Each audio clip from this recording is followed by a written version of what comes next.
মহানবী সাল্লাল্লাহু আলাইহি সাল্লাম বললেন, হযরত জিবরাইল আলাইহিস সালাম আমার হাত ধরে ইমামের জায়গায় দাঁড় করিয়ে দিলেন। আমি আল্লাহু আকবার বলে নামাজ আরম্ভ করলাম।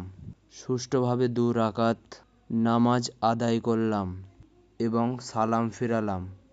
অতঃপর হযরত জিবরাইল আলাইহিস সালাম দাঁড়িয়ে বিনম্রভাবে আমায় বললেন, হে আল্লাহর রাসূল, আপনি কি জানেন যে আপনার পিছনে কারা নামাজ পড়ছেন?